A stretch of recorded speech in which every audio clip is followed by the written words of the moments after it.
Hello, everyone, and welcome to another episode here of the Echelon Cycling Podcast. And of course, we're available on all the different platforms if you haven't already checked that out. And as always, I'm joined with Outdo creator and owner, that is Patrick, and of course, also the Cycling Danes, Mr. Kruger himself, Ewan Wilson. And yes, we have just seen the finish of the Giro d'Italia final stage. Mark Cavendish winning the final stage. We covered that over on the Cycling Dane Extra. And I mean, yeah, the Giro d'Italia, what have you guys thought of this? We'll get on to some of the things we're going to talk about with the Giro, but Roglic winning, first ever Slovenian to win the Giro, and yeah, great accomplishment. I feel like I don't know. I mean, I'm thinking about making a video entirely on this, but I think that the final TT yesterday was super exciting. But like the whole just number, there was so many breakaway victories, which kind of made the Giro a bit meh at times because I was really wanting a bit more GC action on mountaintop finishes. When you think about it, João Almeida's stage win was the only stage where the GC riders won the stage. Is that right? Apart from the TTs, take the TTs out of it. And I'm just like, I don't know. I was hoping for a bit more from the GC fight in the mountains. I mean, you can't you can say, oh, COVID and stuff took out Geoghegan Hart and Evenepoel and stuff. That's an entirely fair point to kind of debuckle that. But I was kind of hoping for a bit more. I think there was a bit of a truce or a standoff between some riders, especially on that stage 19 where Boitargo won. And I guess I was hoping for a bit more from GC action. But you know what? There was some fantastic breakout performances, which I'm sure we'll get onto. And overall, I think it was a above average Giro d'Italia, in my opinion. I'll be honest, this Giro was absolute ass until about a week ago. It was so sad. A week, I would say, until yesterday. Well, no. Monte Bondone was interesting with Almeida and Thomas up the road, and then Roglic wobbling, and then there was like tension, like, oh, maybe Almeida's the threat. And then you had the stage 18 stage to Val di Zoldo, and then there was Roglic was back in form. Wow, who can beat Geraint Thomas? Then Trecime happened, and Roglic gained a small gap, and the momentum was building and building and building towards Roglic. And of course, Montelasari, I think that's the best stage I've ever seen in a Grand Tour. I think it's better than Planche, but yeah, each to their own. Planche was more shocking, but this was more. There were more emotions. In Planche, it was like there was so much like shock factor there. Where there was shock factor, but it was like up and down. Like we had no time gaps to go from, and the time gaps we had were unreliable. Roglic had that problem, and then we thought, oh my god, he's out of it, and then he pulls back in the end and wins it all in front of the home crowd. It's amazing. It's a fairy tale. And I mean, yeah, it was an interesting Giro. Like in the final week, that final week will be looked on as the only memorable thing in this Giro, which will probably mean that this Giro does go down as a solid one because it was so close and we had that amazing stage. It'll probably be looked back on quite favorably. Like back in the 2020 Tour de France, there were a lot of quite meh stages, but we think that stage was like memorable as hell, which it was because of the sort of La Planche and how everything changed in the final week of racing. But in terms of Giros or Giri, it was solid, you know. It's kind of got my appetite whet for the Tour de France. But can I just use this opportunity to say I told you so? Wait, what? In what way? Wait, what? Back on 2 weeks ago, I said, I'm liking the way Roglic is riding this. Jumbo playing it well. Roglic is in a great position. Oh, there we go. Evenepoel's got the ego. Roglic is playing it well. And I said it's my favorite I've ever seen Roglic ride a Grand Tour. Last week I said Roglic is the guy to beat, and Sepp Kuss will decide the race. Yeah, unfortunately, you did say that. I reminded him of this, so apologies, everyone. Oh, for goodness' sake! He goes through the roof now. Apologies, guys. Sorry.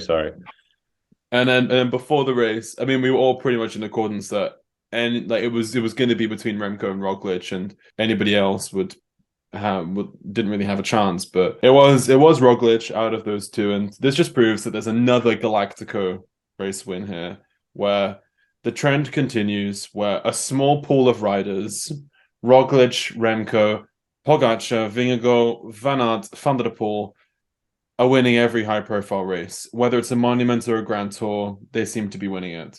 Fantastic stage, as we said, stage 20. I mean, let's try and look at it on a different way. There was that really sad Geraint Thomas interview. I mean, how do you think it feels like you're on to winning potentially biggest trophy. Well, I think it's the nicest trophy in sport, but you're so Also, close. probably the biggest in terms of Yeah, size. actually, yeah. Oh, maybe not. Maybe the Tirreno Adriatico Trident. Yeah, but like my point is, you're so close to winning this. It looks like you're the man. Roglic looks like he's cracking, kind of. You've beaten him in the 2 previous time trials, and then you lose it. Roglic even has a mechanical,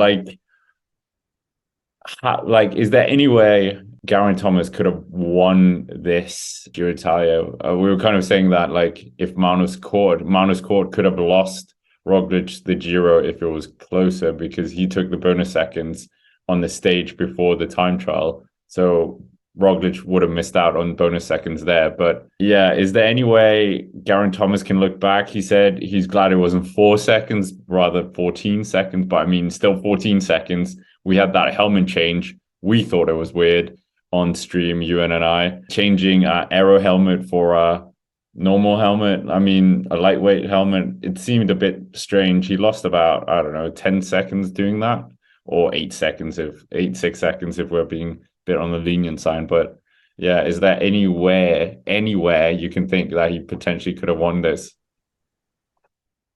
I also don't. I really don't think that he could have played it much better, to be honest with you, especially when you consider the unfortunate circumstance that Teo crashed out, which pushed G immediately into the leadership. And actually, Laurens de Plus and Arensman were outstanding for Ineos. You know, I know he didn't have as many numbers as, say, Jumbo-Visma did in some of the finales of stages, but I think, you know, what they lacked in quantity, they made up for in quality for sure. And honestly, I do think that G played a very cool game, and I think that he did a good job. And I think it is just one of those unfortunate things, a la 2020 Planche de Belfi. You know, he just got beaten by the better man on the day, and it's just a very sad thing. Because I think part of me was I am happy for Roglic, but I would have kind of liked G to win, just because, like you're saying, Ewan, about the Galacticos kind of riders who kind of monopolize everything. It would have been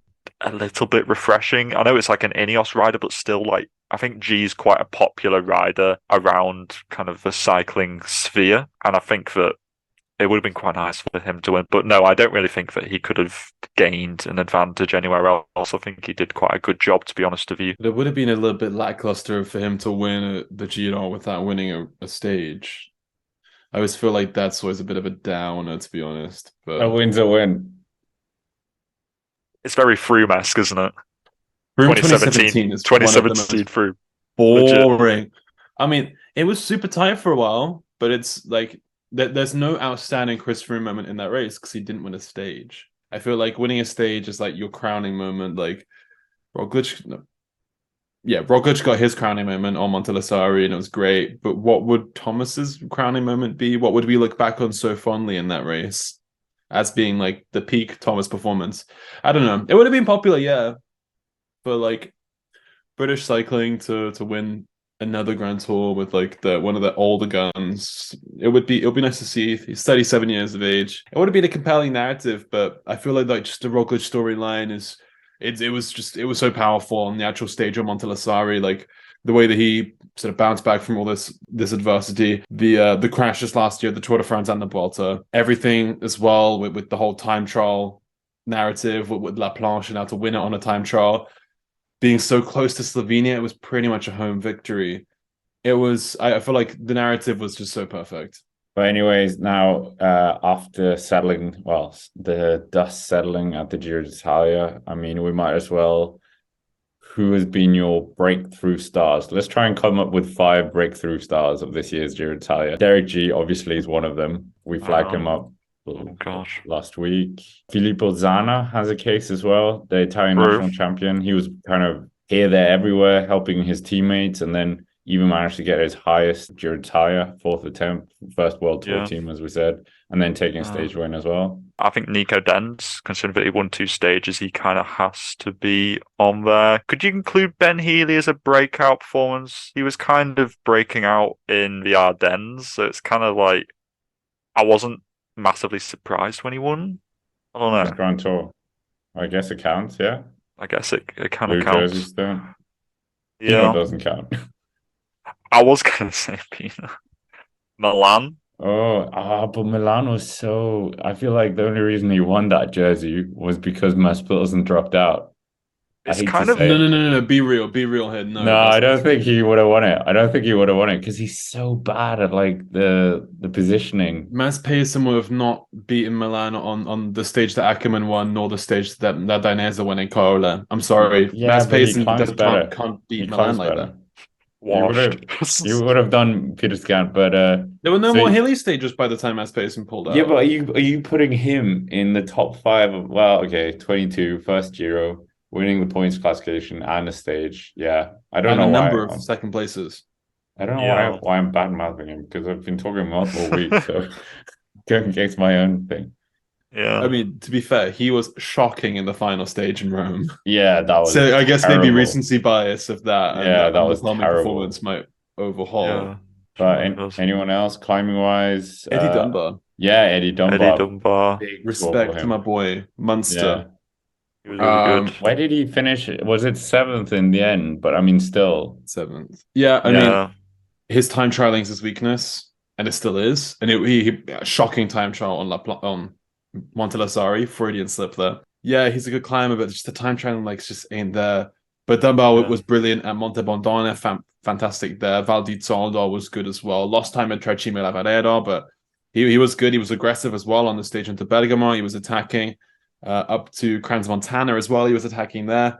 I think Dunbar rode a really solid Giro, and he can be super happy with this. Progress to be made in the future. Definitely working on that time trialing ability. And now that he's ridden a full 3 weeks, he can know where to save energy and know where to sort of where to pounce once we come back to another Grand Tour later on in his career. It'll be interesting to see where he goes next.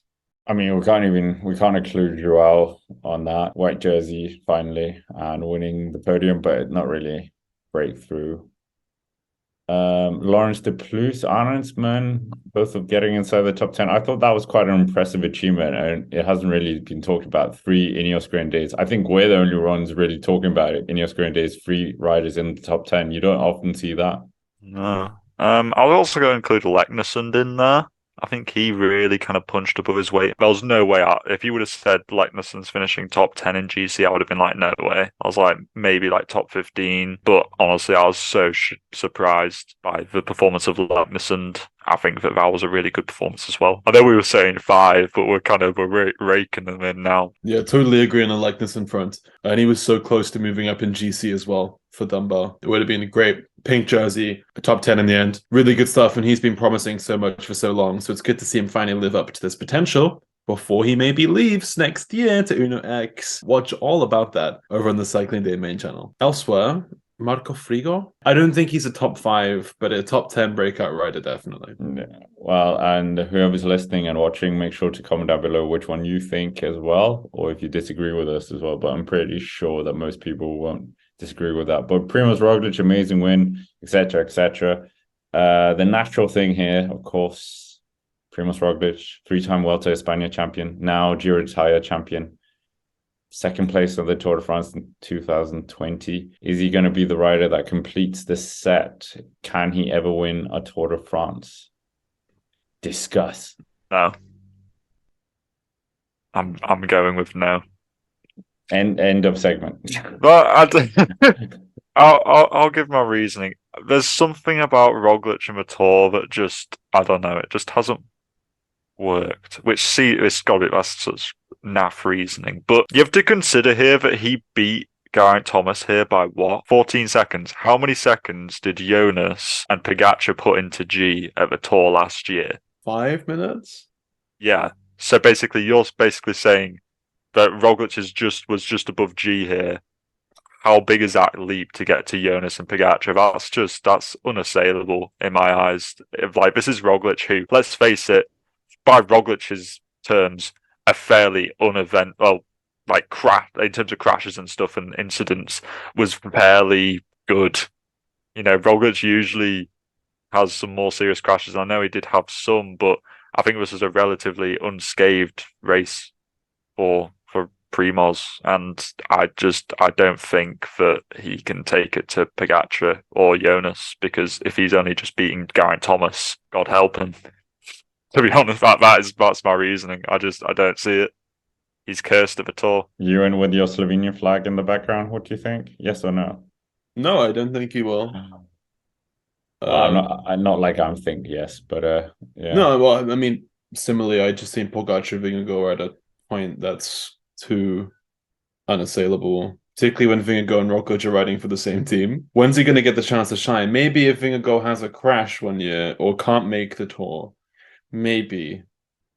But Roglic is 33. I know we're talking about Geraint Thomas here, who's 37 now and still competing for a Grand Tour. But Roglic is 33. Vingegaard's 25, 26. That's quite a bit younger. I'm no mathematician, but I would say Vingegaard's got more years where he's at tip-top performance, 3, 4, where there's probably going to get his best tour performances are going to come in the next 5 years. Roglic, his best tour performances have probably come. His 2020 Tour de France performance was great. I would say it was good. He won a stage at Ossia Malet and he looked pretty comfortable in the yellow jersey fight there in what was a very, very highly competitive Tour de France. The stars aligned for him in 2020, and I don't think the stars will align for him again. Yeah, it is that kind of Jonas Vingegaard younger, Tadej Pogacar younger, both of them another level really. But it looks like that 2020 Tour de France was it was the year. Yeah, it was. It really was. Everything was there. That was an incredible Jumbo-Visma squad. They were backed up where we had the incredible Tour de l'Ain performance, the incredible Dauphiné performance in 2020. They had so much momentum. I don't think I've ever seen a team with that much momentum that looked as strong as post-COVID Jumbo-Visma did coming out of that lockdown period. They were exceptional. Undoubtedly the best team in that race. No argument there. Yes, maybe they made a few blunders, but their manpower, excellent. Roglic was there. He won the stage in Ossia Malet, got the yellow jersey, was up there controlling things. He didn't crash in that Tour de France. That's crazy. For Roglic, even in this Giro, he crashed twice. Everything happened apart from La Planche. That's it. And you know what? The stars aligned then, and I really, really, really don't think it's going to happen again. Even look at the timing of that year's Tour de France. It's in the Vuelta slot. It's in late August through September. That's prime Roglic slot. 2019, 2021, even 2022 Vueltas. He was great at that time of year because that's when Roglic peaks. His body naturally is good at that time of year. Everything it was meant to be. But it's just not going to come again. Maybe in like 3 years' time, Jonas has a crash in Dauphiné. Oh, he cracks his collarbone. He's out of the Tour de France. Roglic is waiting in the wings. He's got great momentum from just smashing the field at Tour de Suisse. And he's now ready to take on the Tour de France with this amazing A-list team of Wilco Kelderman, Stefan Kruijswijk, Robert Haesink, Johannes Staudamit. And they're ready to absolutely destroy the Tour de France. Maybe the stars will align then if Pogacar or one of these other guys also misses out. But I just think these kids coming through, Pogacar, Vingegaard, even if Almeida in 2 years' time, with the maturity and progress he's making, he could be up there as well for UAE, bolstering out a podium position. Kian Uijtdebroeks, who are the guys at Ineos Grenadiers? There's plenty of people there. Like, there's just so many options on the table. I just don't think it's going to happen for Roglic. I really don't. And Ayuso. It's just another one to throw into the fray. It's looking very futile. Although I'd love Roglic to do it and to get this triple, because we haven't seen this since. I mean, Nibali, Contador, Froome all got it, and they were like the old 2010s guard. No one in the 2020s has dared to try it. Bernal, yeah, but he was just so underwhelming in the Vuelta. Pogacar's only won Tours de France.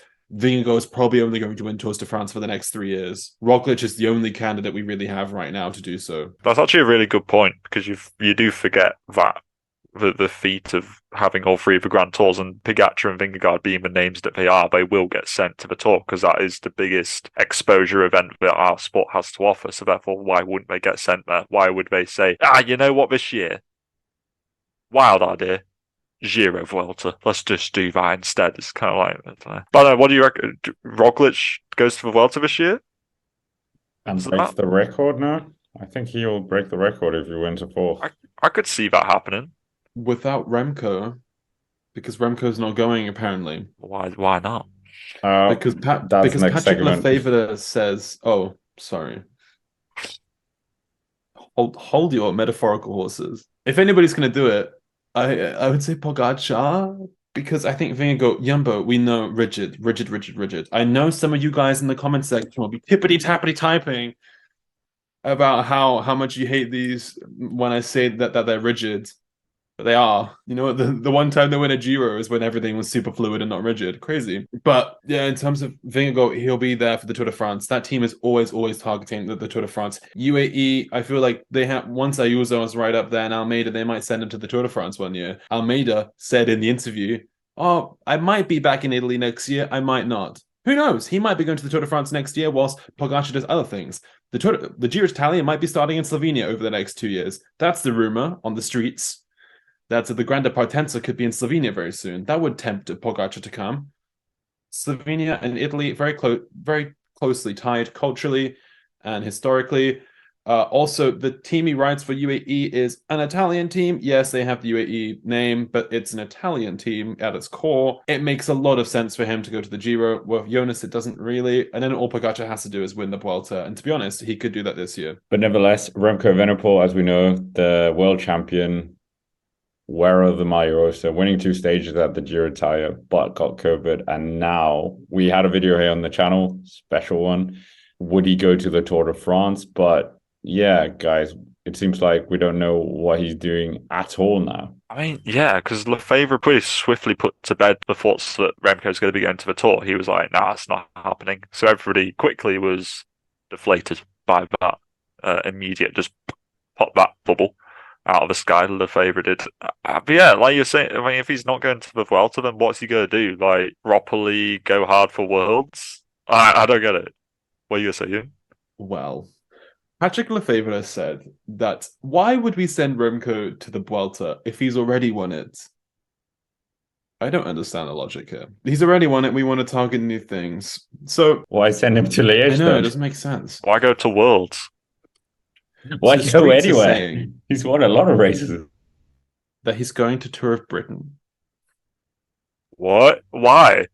He hasn't won. I mean, as three people who are Anglophone, we can all admit that the Tour of Britain is not entirely on the highest caliber of racing. Whoa. Tour de Yorkshire was an amazing race. Well, no, that's a different thing. That's Tour de Yorkshire, not Tour of Britain. I know. Tour of Britain, yeah. Tour de Yorkshire, Tour of Britain. Let's go to London for a time trial. They haven't done that since 2014, please. Why does he want to go to Tour of Britain? Tour of Britain historian moment. I mean, it doesn't really make sense. He could probably win it. This is a throwback to old school Remco when he used to go to like the Baloise Tour of Belgium, the Tour of Denmark. These like second to stroke third tier races. Whoa! Come on! You cannot Tour argue of that. Denmark. Look at the winners: Wout van Aert, Remco Evenepoel, Eamon Basel, Bjarne Riis, Niklas Larsen. Dude, you were so unimpressed. He did it on purpose. We all know this.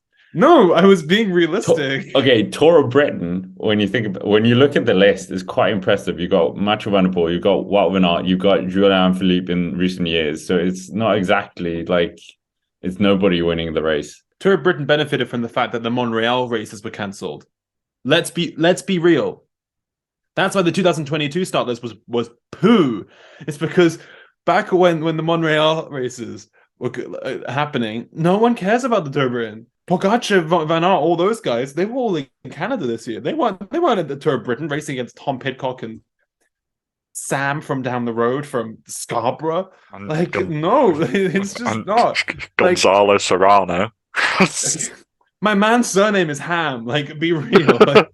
And in 2019, it had a good start list because the World Championships were happening in the United Kingdom, and it made sense because the route there was very similar to all these like pretty mid-ass Tour of Britain stages, the kind of ones that Remco would attack with 50 kilometers, gain 2 minutes because the person chasing him is riding for some continental team named after some rich car owner who owns a Porsche dealership in Yorkshire. Like, come on, like it's just a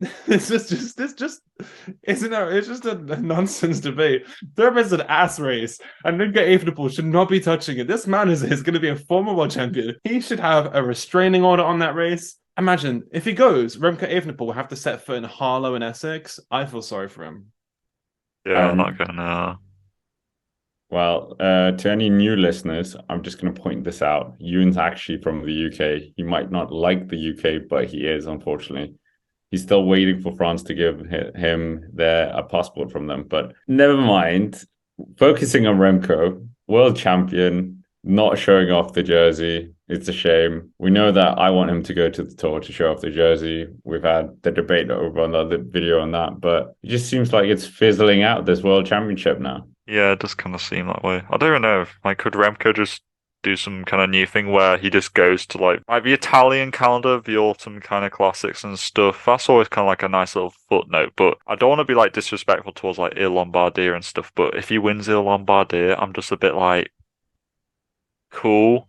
It's like if he wins like Trevally Vallecine, Gran Piemonte, Milano Torino, if it's an uphill finish this year, and then Il Lombardia and just like sweeps it, kind of Demi Vollering style from the Ardennes, and maybe that's kind of cool. But it just feels like what is this? He's just doing. Has he got a tick list out, and he's just ticking off all the races that he's wanted to go to?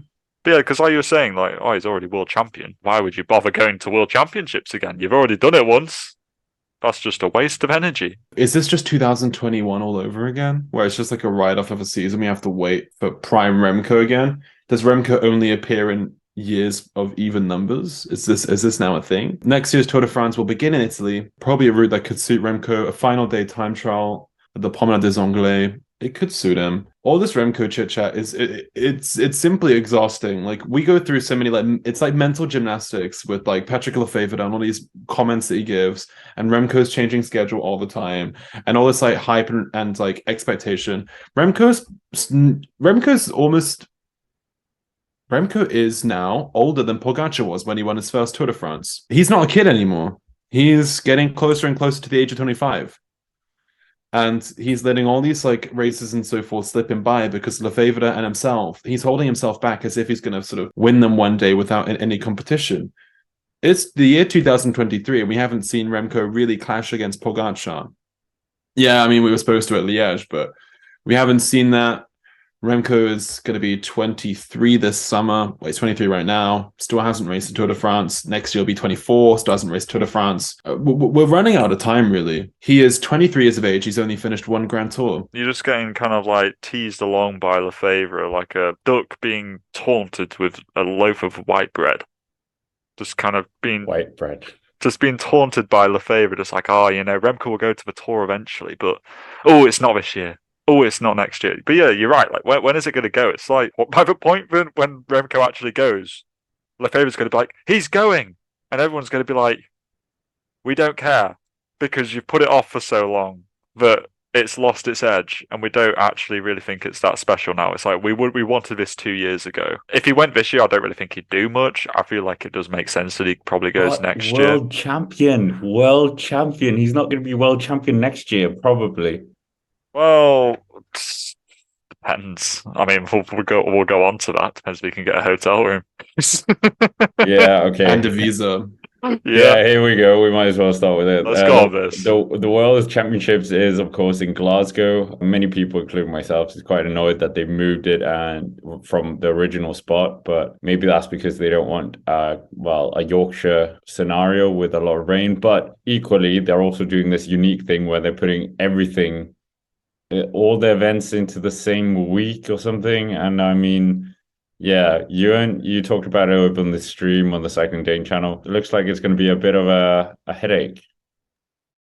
Well, yes, you mentioned it's the Super Worlds, as they've been titled, in the middle of August in Scotland. Not just Glasgow, all around Scotland as well, with the mountain biking taking place in the Highlands, some of the road racing taking place around sort of the Edinburgh Stirling area as well. So, yeah, the Super Worlds, as they've been called. But this has put stress on cycling federations all across the globe. Because everybody who's going to these Super Worlds needs hotel rooms, there's a limited amount of hotel rooms in Glasgow for not only the federations and the riders themselves, their team staff, all the journalists who are going to come here, all the fans as well, the volunteers who are coming to Glasgow to work on this and so forth.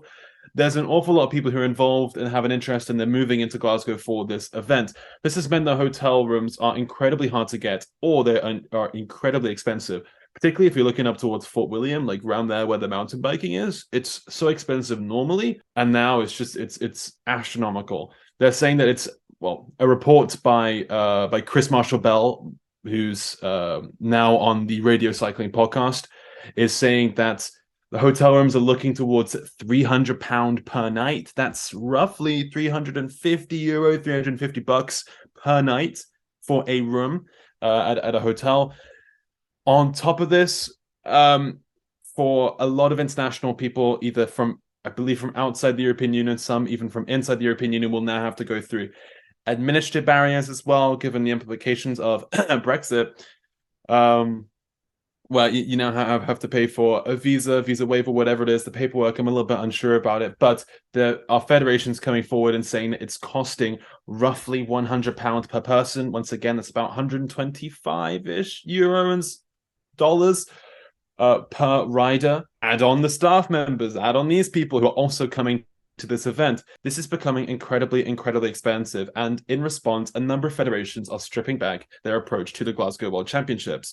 One of whom spoke to Chris Marshall-Bell of Radio Cycling Podcast. It was Jan Kirsipuu, former professional rider who's Estonia's head coach. He stated that they're only bringing under 23 and junior riders to the World Championships this year because it's so expensive to get the hotels, to get the visa costs, and to fly out all the equipment. Remember, because it's in the United Kingdom, also quite far north in the United Kingdom, you have to transport everything by plane. Getting it by car from somewhere like Estonia is just going to be way too difficult, which also adds on costs, especially if you're connecting out of London, because Glasgow Airport, I've flown out of it maybe 100 times. The connections are really bad.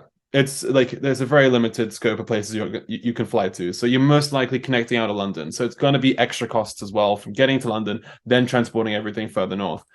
So the costs of these World Championships, the Super Worlds as they've been titled, is really detracting a number of federations. And this is also discriminating against federations which don't have as much money. So we're looking at African Cycling Africa also has spoken about this on that podcast, where African nations are being sort of prohibited from competing in this event. That's a huge loss. The World Championships are going to be in Rwanda in a couple of years' time. Binyam Girmay sort of fell onto other people's radars because of his World Championships performance in Leuven back in 2021. Missing out on these African teams and these riders from smaller federations, it's a huge loss, especially when we're trying so hard to diversify and to expand the nation portfolio of our sport. So this all in all means that the Super Worlds could be tarnished once again by the question of the moolah, the money. I mean, I've got an Airbnb, which is 2 spare beds going. Are you going to share it with so Estonian riders? Maddie's Mikkels, whatever, hit me up. I've got two beds going spare. I've got a caravan as well. I've just turned this into a Facebook marketplace now. I've got a caravan. It's a 4-berth. There you go, easy. That's 4 people. Take out to Fort William or bus for mountain biking. But yeah, anyway, back to the point at hand. This isn't great because, like you say, part of the whole beauty of World Championships, like especially with Bini, was that you get these breakout performances from smaller nations. I know it's like Maddie's Mikkels did really well at the Under-23 Worlds last year. So it's a shame to really deny access to good, talented riders just because of administrative costs, basically. Like, that doesn't really seem particularly fair. All the big nations, your Belgians, France, Italy, Spain, etc., other people who will bring like a full roster of riders, and they probably, although it'll be a bit of a headache for them to organize it, they'll still be able to do it.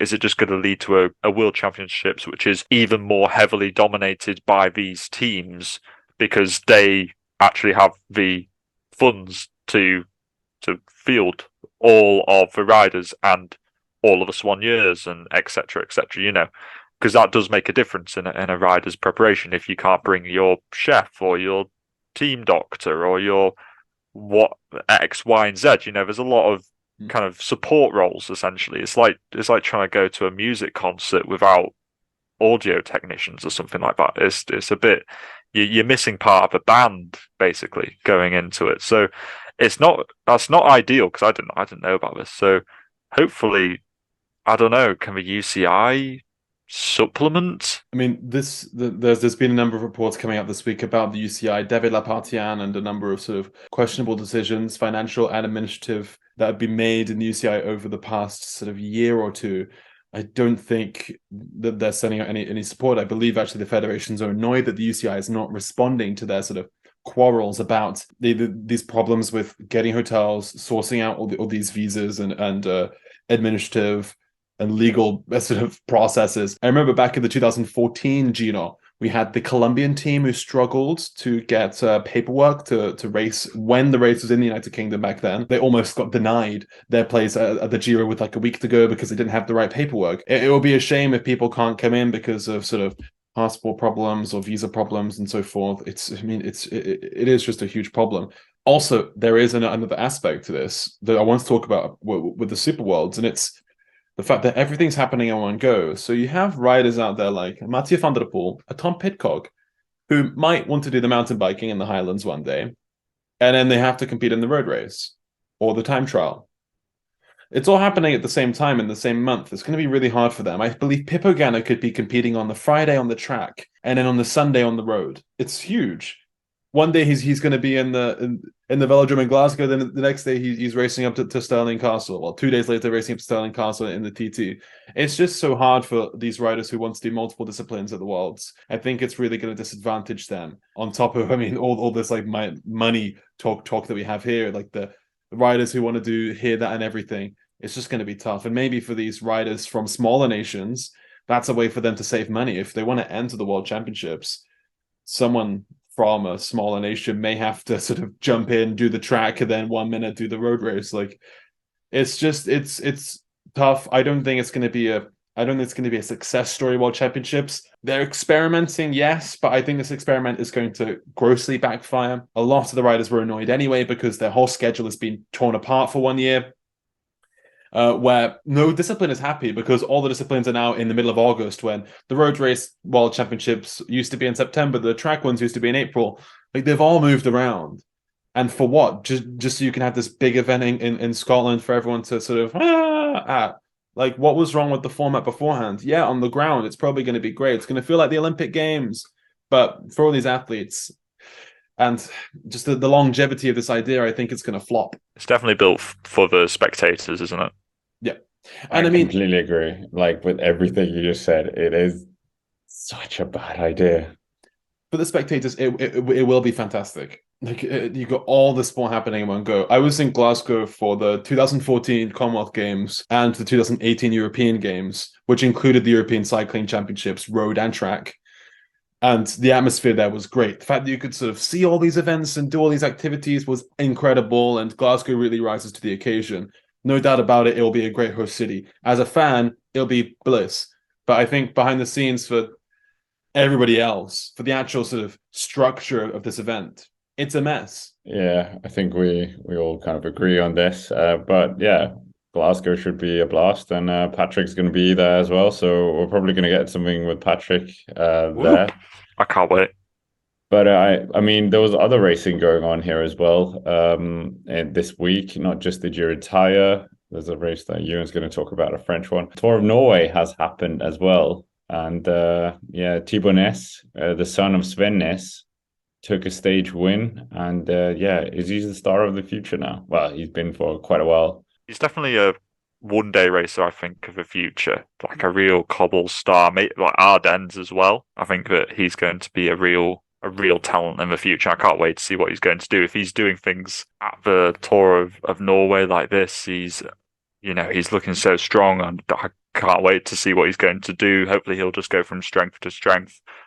This year seems a bit of a, settling in period, and then next year we'll wait and see what kind of happens, because I think he'll fit really nicely into Trek's kind of setup. They do, they're really good at letting people have their own opportunities and stuff. So very excited about Thibaut Ness. Yeah, he's promised a lot in under 23 ranks, so good to see that he's actually converting it into elite stuff, because sometimes riders struggle to make that jump. So good to see that he's doing that.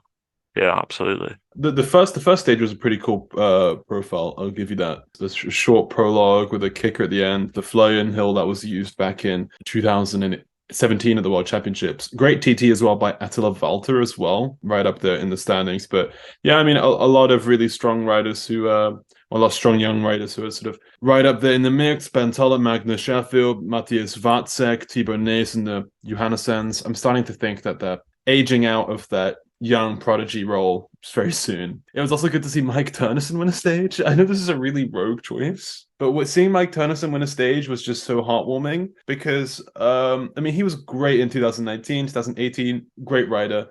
And I think he just sort of lost his sense of belonging at Jumbo-Visma. Like, what was he doing at Jumbo-Visma for the past, since COVID? 2020 through 2022 season. I mean, he was nowhere. Like his position in that team was just gone completely, whilst the team shuffled around him. So he moved to Corse-Saint-Marche, and it's clicking with him there. They got a stage win there, and he'll be working for Biniam Girmay later this year. So it's good to see for him. And I mean, Thibaut Naes today on the stage up to Stavanger was just incredible, absolutely destroyed the field. And he's 20 years of age now, what he's going to do in the future on the road and in cyclocross is going to be it's going to be biblical. Right, it's good to see Ben Tullett as well, kind of getting his own chance, because I feel like he's always in a domestique role. There's been a lot of a rise of the sort of, I know it was a prologue, but Vez was what was it, 3K up this hill and stuff. It was average 8%. There seems to be a bit of a rise of organisers wanting to have time trials which have a hill in there. I think it provides a bit more of a spectacle. Seems to definitely be a bit more of a popular thing to have rather than just a flat prologue, which is just a little bit dull. Anyways, there was a few other races as well. The Tour of Tokyo happened. A blast from the past. Nathan Earl took that win, a former Sky rider back in the day. Luke Lamperty dominating sprints as well. He's probably going to be World Tour next year. Who knows? But yeah, any other races to flag up? Apologies. That was the Tour of Japan. Not just Tokyo. What did Tokyo's I say? probably big enough. Sorry, to have Tour of Japan. Yeah, what am I talking about? Speaking of the Tour of Japan, crazy stage there. Yeah, an 11-kilometer long road stage up Mount Fuji.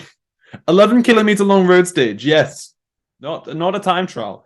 It was, as the Italians would say, casino. As the French would say, complètement bordel. It was just, yeah, absolute chaos up that mountain. But Nathan, blast from the past, the man from Tasmania.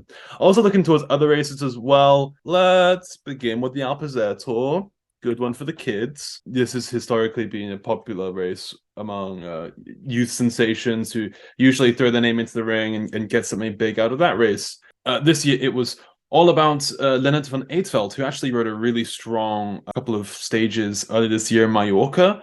He burst out in the scene here, winning 2 stages and the overall classification, with some difficult Alpine days as well, which proves just how strong he is. So if you want to look for youth sensations, then go on the results page of the Alpe Tour. Elsewhere, the Boucle de la Mayenne also happened. This is the home race of Groupama Française des Jeux. They're based in Laval. That's actually where Marc Madiot is from.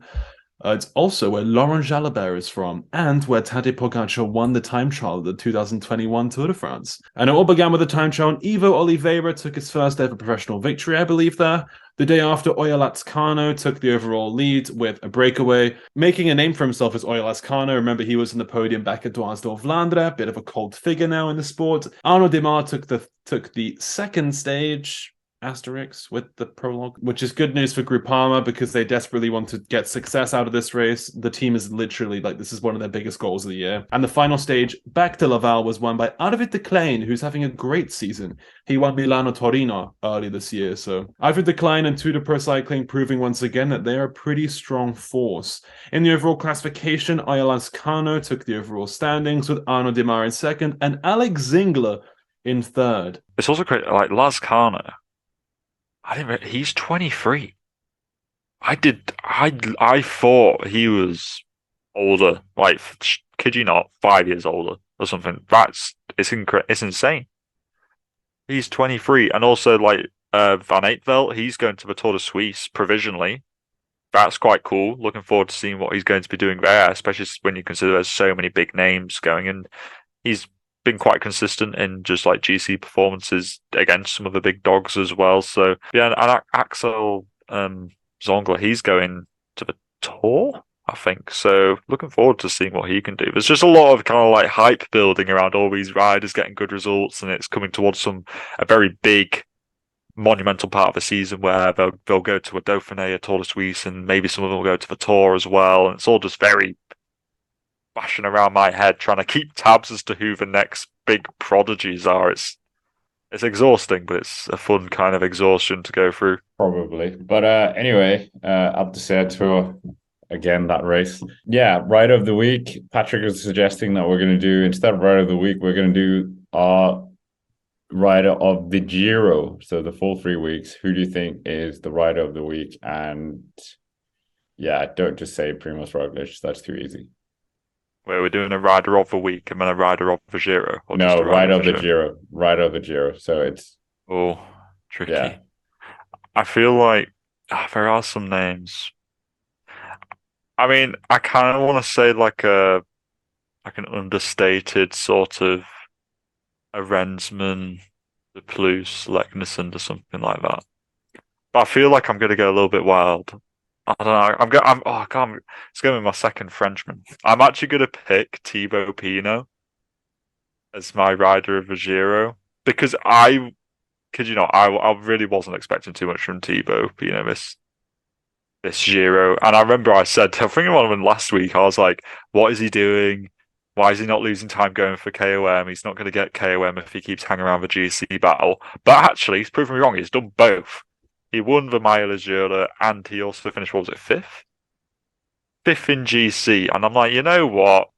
For a retiring this year rider, that's pretty impressive for me. So, Allez Thibaut, c'est bien.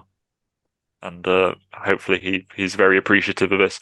And he gave us a bit of a Twitter war meme as well. So that was good. That was good crack as well. Kept us entertained. Yeah, I feel like in general he was like the entertainer, l'animateur. He was just fantastic. Like all the spice he gave us. Damn, it was like. Let me think of a crazy metaphor. It was like a jambalaya. That one goes out to our Cajun listeners out there from the south of the US. You had like all the spice, you had some meat, you had the carbohydrates with the rice. Damn, it was so good. Like, he gave us everything we wanted. Stage fights, a GC battle, the Maillot Azzurra. He got emotional. And then right at the end on Twitter, he says, J'ai peur du vide. I'm scared of the emptiness. Oh, it's just tip-top Pinot. Like, he's just amazing. But my Rider of the Week, can I give an honorable shout-out?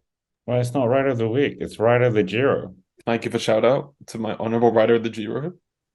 Is it Derek G? It's Veliko Stojnic. This man has pulled through, and he's broken boundaries in Serbian cycling that we have not seen broken in a long time. So for that, I'm happy for him. He's not a Serbian industry plant. Read into that what you will, Fran Mihailovic. He's Croatian. They're not the same. Nevertheless, my rider of the Giro is. I was also going to pick Pinot, so this one's. I was also going to pick Pinot. So Patrick really screwed it all. Do I go boring? Damiano Caruso, rogue, I know, but. He finished in fourth place without making any fuss. Like, that's so honorable. And no one has spoken about Damiano Caruso. He finished fourth at this Giro. And I feel like I probably said maybe 3 sentences about him after 3 weeks of covering this race. And I feel like it's about time we like highlight how solid and consistent of a rider it was from Caruso. While some people around him like cracked and some people rose, Caruso was just there. Solid the whole way through. His teammates leaps and bounds. Jack Haig overrated, but Actually, no, he's quite online. Jack Haig just missed the mark here. Great rider in terms of GC in the past, but just missed the mark today at this Giro. Drop back, but I mean, Buitrago as well before a stage win was looking weak, so Caruso was on his own for a lot of it. So I gotta say, Damiano Caruso, for getting that fourth place without anybody mentioning it or talking about it. He's the Sicilian Jaime Zubeldia. Well, I mean, no one said Derek G. I'm not going to say it either. Sorry, Derek. Like, impressive that he's up there in the points, the mountains classification. He was really getting the Israel name out, even though Matthew Riccatello almost, a bet that Ewan made with himself, almost got Ewan to shave his hair off, because he said if he finished inside the top 10, he would shave his hair off. Ewan was very nervous, 10th, but he finished 11th, so 1 place away from Ewan having to shave his hair off. That would have been quite funny. But nevertheless, in terms of riders, I think there's quite a few. Filippo Zana as well, Italian champion, taking stage win, working for his teammates, up there in GC, some top 20. But I'm going to pick the rider that won the Giro d'Italia this year. Sepp Kuss is my rider of the Giro d'Italia. Chapeau, Sepp Kuss. He won. He was the difference between Geraint Thomas and Roglic over that 3 weeks. You are kind of right. Yeah. I'm surprised that one slipped through. That's why I was annoyed when I realized who you were going to pick. No, it is true, though. Yeah, Kuss was great. Even in that final TT, I think it just shows Sepp Kuss is the best mountain domestique post-COVID. No discussion, no debate. He's going to go to the Tour de France. And what's he going to do for Jonas? I don't know. I feel like he vibes with Primož more than he vibes with Jonas. We'll see. But yeah, that's basically it for this. The Echelon Cycling Podcast, episode 18, our special Giro d'Italia one. And of course, if you haven't already, make sure to subscribe. Try and help us get to 1,000 subscribers. Check out us on all the various different platforms, Amazon, Spotify, etc., iTunes. That's where most of my friends listen to us. But yeah, with that, thank you very much for watching. And of course, as always, we will see you around.